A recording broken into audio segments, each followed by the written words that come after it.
So, balik lang na, ato na i-run down, balik lang ECG na kayo, wala daw kayo mo kasabot for what I heard. Okay? Para master na ninyo. I don't really master. You don't need to master it, you just need to understand. Okay? Kaya, sabi? Last.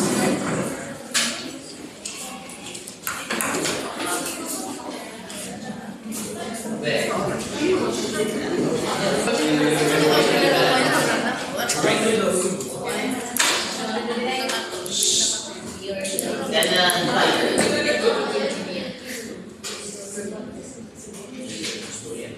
ECG, right?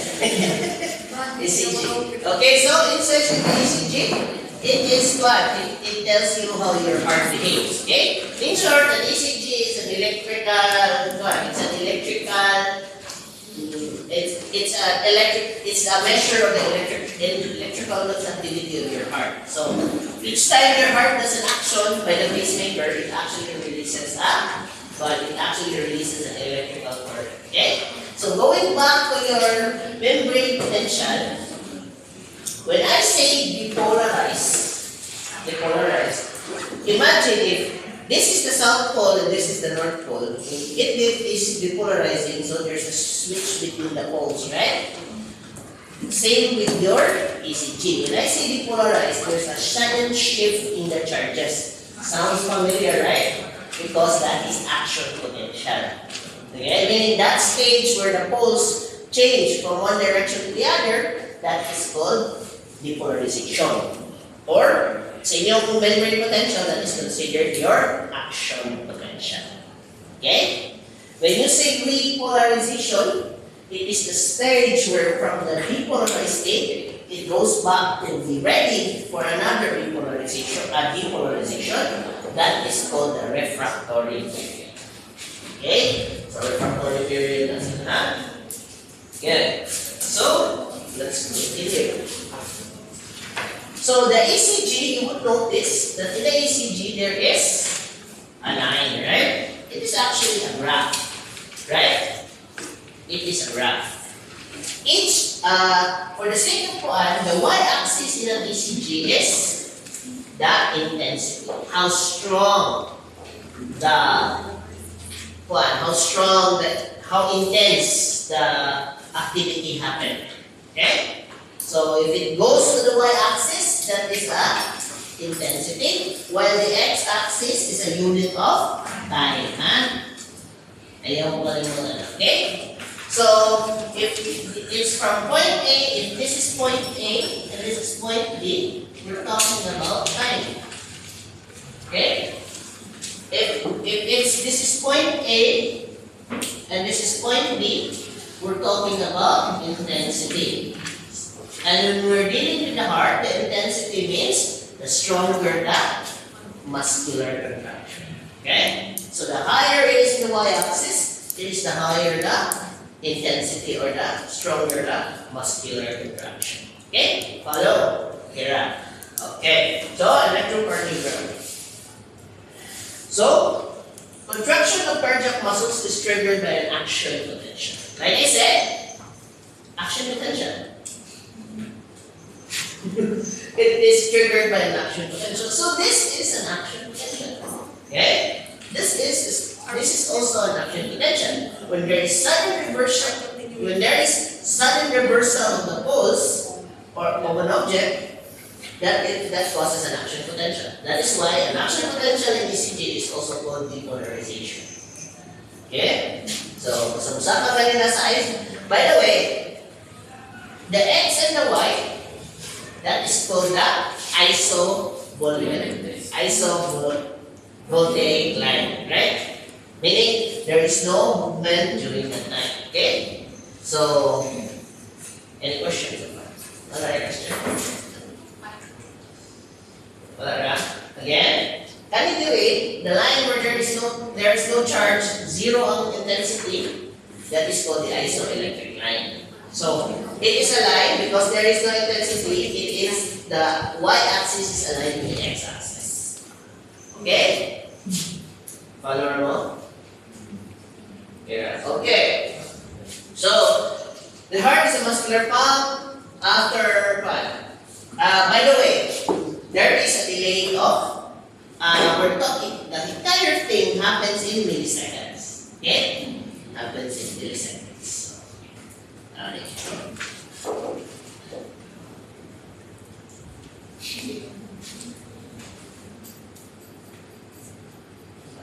So the picture, see? So morning ECG, right? So like I said, the x-axis represents the x-axis? Time. So the times are measured in milliseconds. So the small box is 0.04 seconds, and the big box, the big box is actually made up of 200 milliseconds. Okay? Or para milliseconds na lang ganan, small box is 40 milliseconds, while the big box is 200 milliseconds. So in short, it takes at least 5 small boxes to make a big box. Okay? So let me push it apart. So, Kaya mga depression doc sa yun yan. Kaya mga depression, those are levels of intensity. Ako yung isang sa liter. Ha? Okay, any questions? Wala. Okay, right? Okay. So, going back, we all know that the important of the pacemaker because it sets the one of the heart. It actually sets the electrical nature of the heart. Okay? So, we all know that sympathetic nerves act on all cardiac muscle cells to cause quicker, more forceful contractions. Okay? So, we all know that your sympathetic nervous system, powered by your epinephrine and norepinephrine, they are sympathomimetics, right? And sympathomimetics do two things. One, they increase the force of contractility. They increase the contractility, and they also increase the heart rate, right? So if something increases the contractility, that is what we call a inotrope. Okay? If that's what we call a positive inotrope. So contractility equals inotrope. Because it is the force. Next, if you're going to talk about the speed of the heart, that is called your chronotrope.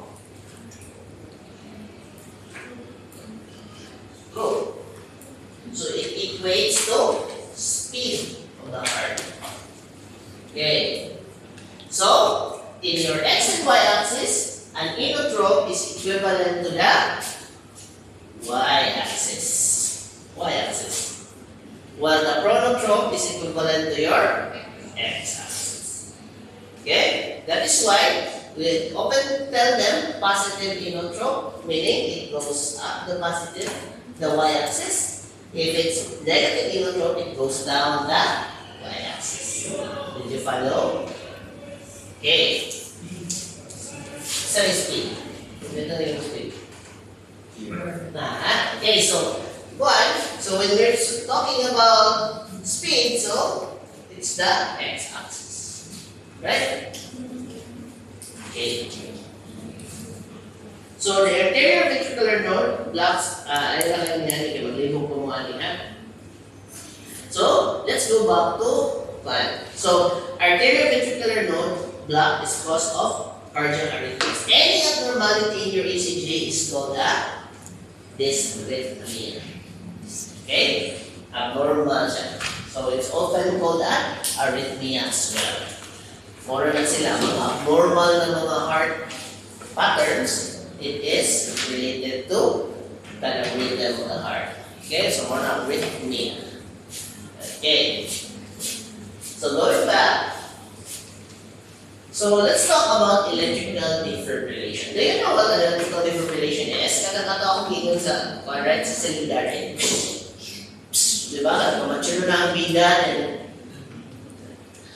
misleading to get a movies, no? Actually guys, defibrillators do not make your heart start. It actually stops your heart. Okay?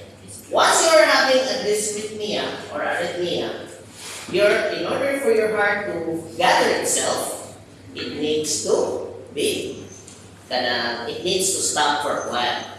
In order to stop your heart, you are given a defibrillator.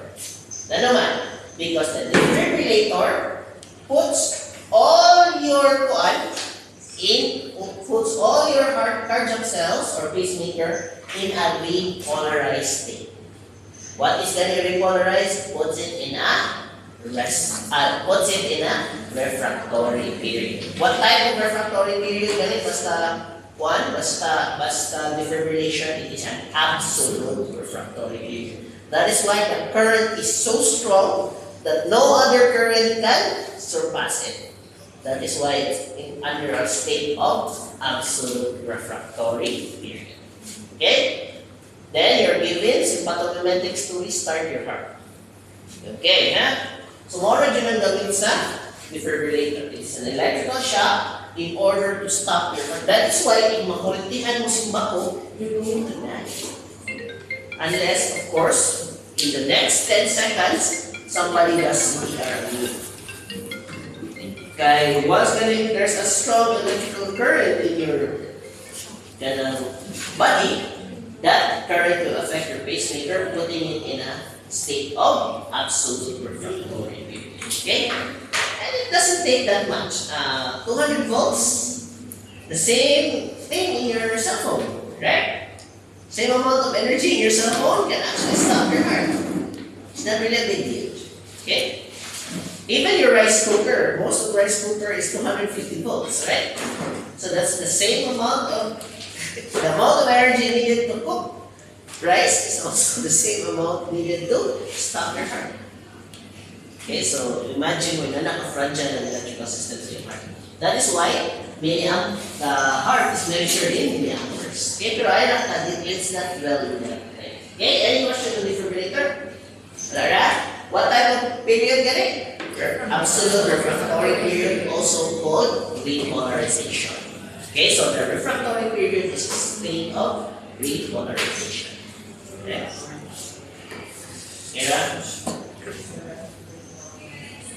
Okay. So, so let's go for the P wave, right? The P wave, students, the P wave is the wave of, or it's related to your atrium. It is also when there is action potential in the SA node.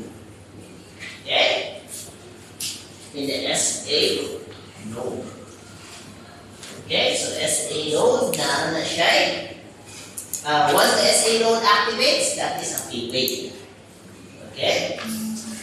Any questions? P wave. So it's shown here that this is the point of what? This is a point of P wave. Okay? So it is a form of contraction, it is a form of depolarization, but it is quite weak. Because if you can see, compared in the y-axis, it's only like 2 or 3. Diba? Depende sa y-axis, right? So it's very weak. Okay? The PR segment is the portion. So, in a normal ECG, this is the P wave, this is the Q wave, this is the QR wave, then S wave, and the T wave. Okay? So, when we're talking about segments, it's the portion of the ECG from the end of the P wave to the beginning of the QRS length. The segment is different from PR interval, which is measured in units of time. So when you say segment, students, we're actually referring to the We're actually referring to the difference between the P wave and the Q wave in terms of the y-axis. Okay? So how strong is the P wave compared to the Q wave? Or how strong is the P wave compared to the R wave? When we're talking about segments. Okay? So, segments, how strong?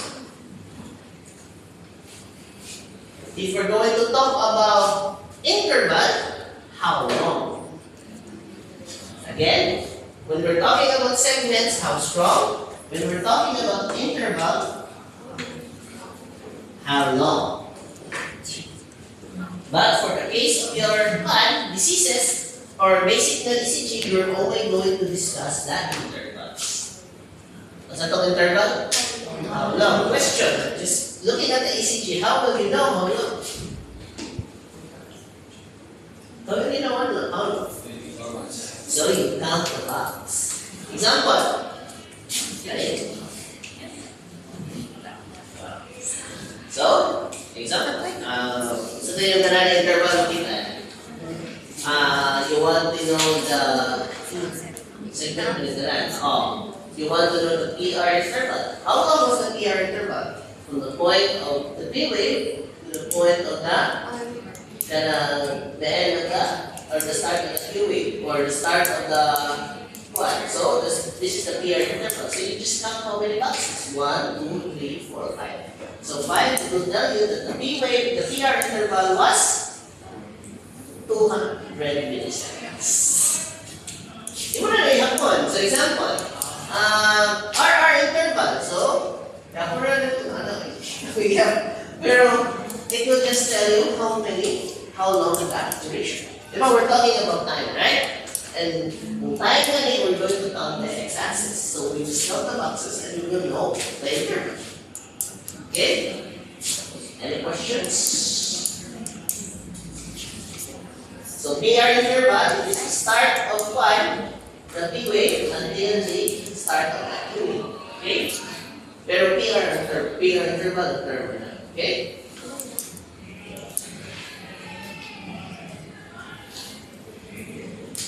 Next is the QRS complex. Right? The QRS complex is called the QRS because it composed of it composed of 3 events. Okay? Again, the QRS represents 3 letters representing 3 events. Okay? So for the first event, the P wave means it is the depolarization of the atrium, right? After the depolarization of the atrium enters a refractory phase, right? Because it enters a refractory phase, unfortunately, you cannot see the refractory phase of the atrium because of how strong the QRS complex is. But it's safe to say that the repolarization of the atrium is actually hidden in the QRS complex. Okay? That's the first event, right? Second is, it's pretty obvious, the R wave represents the contraction of the left ventricle. Okay? And hidden between the R wave and the Q wave is also the contraction of the right ventricle. Okay? Any questions?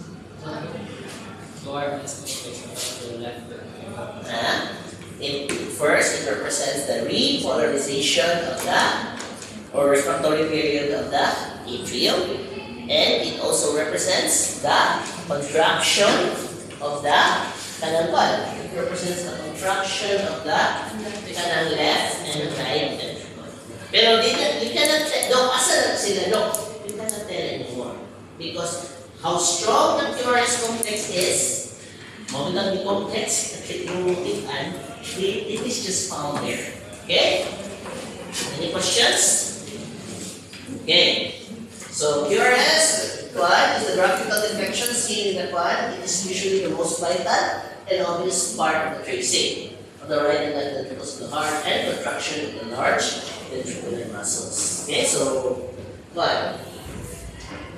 Next is the P wave. It's the positive deflection after each QRS and represents ventricular repolarization. Meaning after the contraction, there is a there is the maximum when it starts to depress, and it will go to the refractory.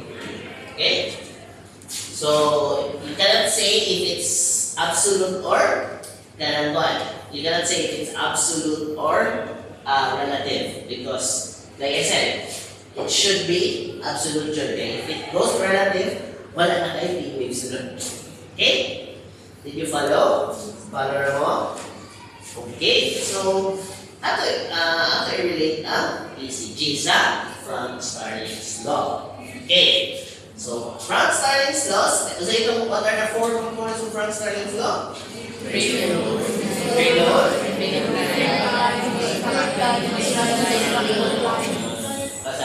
Pasado mo na ako. Wait. Ikaw na. Pasado mo na ako.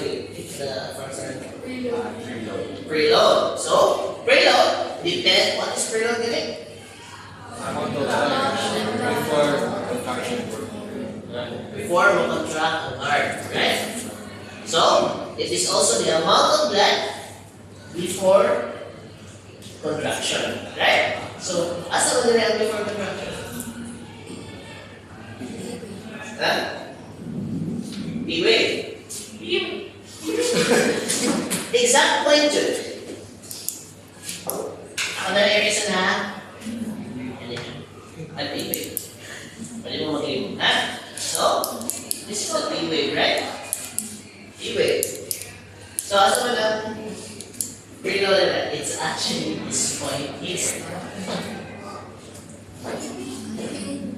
This is that one. Remember? What's the name one? The amount of time during the amount of blood that is before contraction. So, ano sa naman before contraction? This point. The B-wave. Diba? Yeah, focus. Doctor, ubos man. Because it represents the stretching of your ventricle. The stretching mo ventricle. Diba? When you stretch, kung saan tayo mo volume mo, rest mo intensity. Right? So, that represents the preload is actually the start of the Q-wave. Okay? So, why is PR interval very important? Because the PR interval represents refilling time. Okay? Diba? Asa magsugod ang asa magsugod ang PR interval? From the start of what? From the start of the P wave till the start of the Q wave. Dili na ko na it's said PR interval but it actually ends in the it starts with the P wave and it ends when the Q will begin. Okay? So, under Franz-Starling's law, what does the PR interval represent? It represents your refilling time. It represents your refilling time. Okay? Refilling time. Nga naman, from the moment that the P wave begins till the time your Q wave begins, or the end of the P wave, that time is when that is the time that is allowed for your ventricles to be filled with blood. Okay? Question: Why does the atrium contract? Why does the atrium contract? So that it could forcefully push blood from its own chambers to the ventricular chambers. Okay? Okay, okay? Okay, Ranaban? Okay. So again, what's the topic na discuss? First is, sa Franz-Starling's law? Preload. Preload, kaya kami. And ang clue niya, that is the preload. Next is? Refilling time. So this is the distance. Now let us talk about compliance. So may reflect din sa compliance.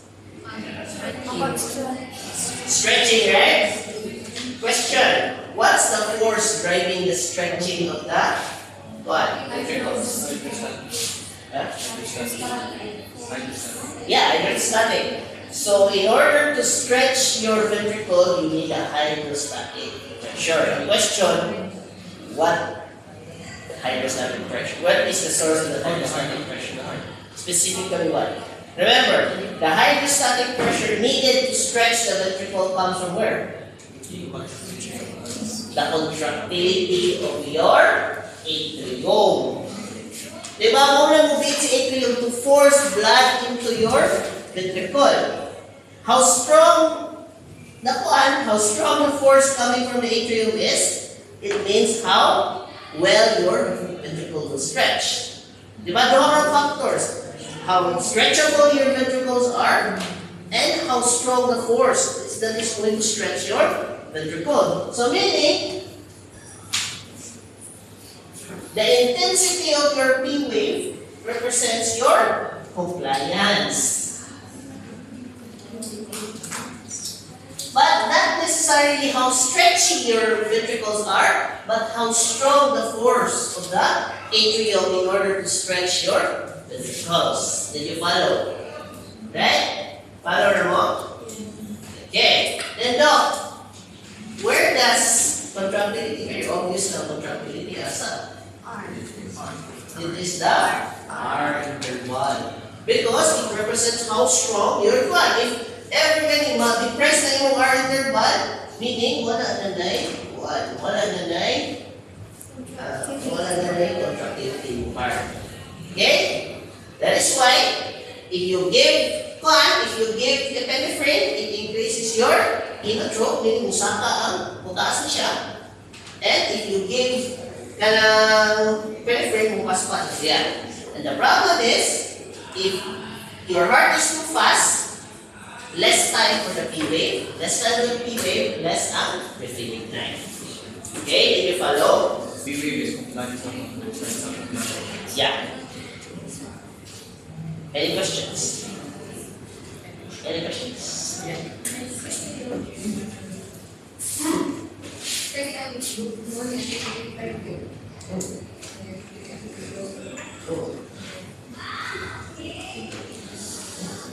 Okay? No, question na kasi kung may ST interval.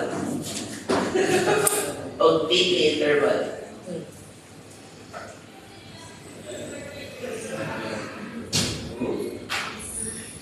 So, that's actually the time where you can delay.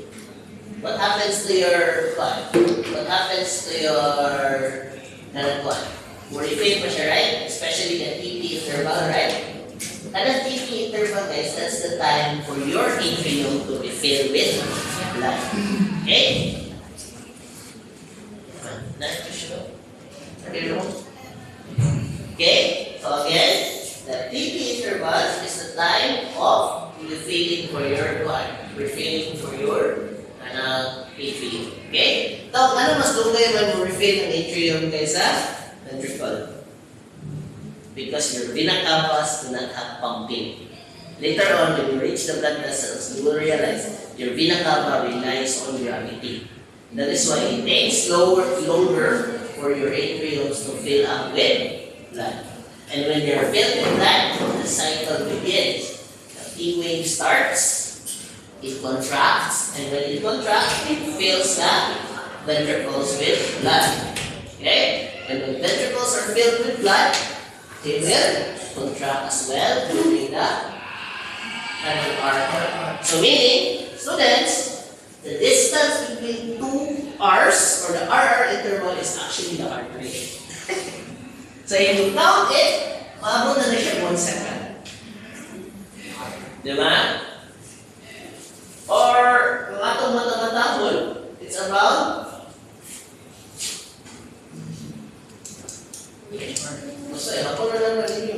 Basta, if you want to know how many yung heart rate, you just browse the RR. Okay? Other conditions like Doc, how about U wave? U wave is abnormal. It's also an indicative of low what?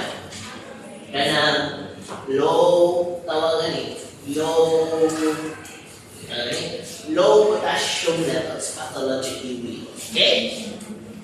Then secondly, though, P wave, what does it represent?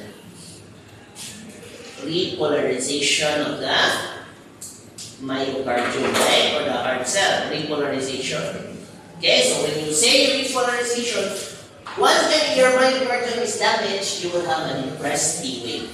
Meaning, wala nang repolarize ang imuhang myocardium. Example, if you have MI or myocardial infarction, ingon ka sa kasing-kasing, the first thing the doctor is going to see is that T wave depression. Okay, nga naman. In T wave depression, it means that your cardiac muscles are not repolarizing properly. Some of them are damaged. Wala na nag-repolarize. Okay? Remember, if you do not repolarize, you do not reach resting membrane. Without resting membrane, hindi ka ba action potential. Okay? Any questions so far? T-wave na is repolarization. Yes, repolarization or refractory period. Okay? Wait, resting phase na. Di ba may Wala siya pang resting refractory phase. period Yes. absolute relative with resting. Guys, ano wala may resting phase? Because the resting phase, hindi mo makita. Ah, You cannot see the resting phase because it's hidden in the waves. Okay? Hindi kini mo makita ang repolarization sa P-wave. Okay? Any questions? Wala na? Sa motor mo? Sa likod? Blender, nakasabot ka? Okay. So, guys, to better understand the mechanism of it, but by the way, a normal heart rate is called a normal sinus rhythm. Okay? So guys, hindi pasabot na i-boost imong heart sa normal sinus rhythm. Oh my God, na-sinus sa mong heart. Okay? Nakuha na inuhan, nagpuan mo yung siya, nag-panic attack siya, nakuha siya ng ECG, na ako no'y, nag-rin siya yung heart rate, na ako no'y sinus. If you do not read it right, normal sinus rhythm is a normal ECG. Okay? So, any questions? so tawan ba kung para nag-mountain range na? Ha? Kung para nag-mountain range daw na. Actually, hindi ko na siya mountain rate. Later. Punta. Okay? So, ano siya? Okay, wala akong i-discuss earlier, ha? Okay? So, go on. Start. So, start with the E-wave. So, there is ventricular filling. And there is what? This is also the isometric contractions. Then atrial contractions will begin. So it will reach the what? From this part, this is the refilling of the canal blood. That part is the contraction. And what is it? The T-wave. During the end of the one, there is the T-wave. Any questions? So, more na we explained earlier. Ha? Kaya siya specific na siya na injection phase, non-injection phase. Okay? So, injection phase, that should be a form of depression. Any questions so far, brother? Yes. So, we will discuss abnormal. Pero appreciate niyo more, we'll discuss na abnormal, ha? But guys, in order to really know more of this, you need to study the pathological parts, ha? Basa na sa ECG. Pero para na po, I don't think ECG reading is it's a competency scale sa first day. So, more specialized na din mo na. Okay? But at least naman mo sa basic. Ha? You know what, you can relate what is happening sa quality sa heart, you can relate to the physiology. That's what's important. Okay? So, anyway, so this is called atrial fibrillation and atrial flutter. Okay? So we know that it is atrial because the abnormality is in the waves. Okay? So as I mas an atrial flutter or atrial fibrillation? It's actually mas na itong spiraan. So, kapila siya mag-alala in a unit of time, that is faster. Okay? Atrial fibrillation is deadly. Atrial flutter can be managed. Okay? Atrial flutter, although what happens to atrial flutter is duha ang imuhang P-wave. Kani, 7 in 1 row. Ha? Remember guys kung tanong mo na may P-wave diri, na anong P-wave niya i-pronunciate. Okay? So this is deadly. Because meaning, At almost zero yung cardiac output na because there's no time for your atrium to fill up with blood. Okay? Mag-umuubod yung patient ng ikay, mag-congest ang iyang blood sa kuhaan mga atrium. Okay? Next, so ano siya? Normal heartbeat, atrial fibrillation. Okay? See? Luha pa siya natuwa. Next is ventricular tachycardia. Okay? So, ano yung problema ani? Wala na yung feeling tayo because ika na it doesn't go into what? It goes to another actual potential. Okay? Ventricular tachycardia is very dangerous. Ha? Kasi pila mga seconds mo heart. Wala. Every 200 milliseconds, wala tayo one big box. Okay, nakaliba. So, it means that every 200 milliseconds na ay heartbeat na yun. Na siya heartbeat. So, imagine, 200 milliseconds yung heartbeat. So, 1 beat every 200 milliseconds. So, of course, that's going to be bad. There will be no refilling time, there will be no kuan, and of course, cardiac output will be compromised. Okay, any questions on ECG? Nako, alam niyo? Saan oras? Sige, let's one. Kita ka sa lab, 1. Ha? 1. Mira, magaling mo ka.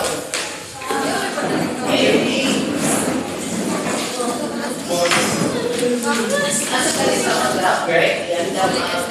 Dati, yan ka mga slow. 1:30.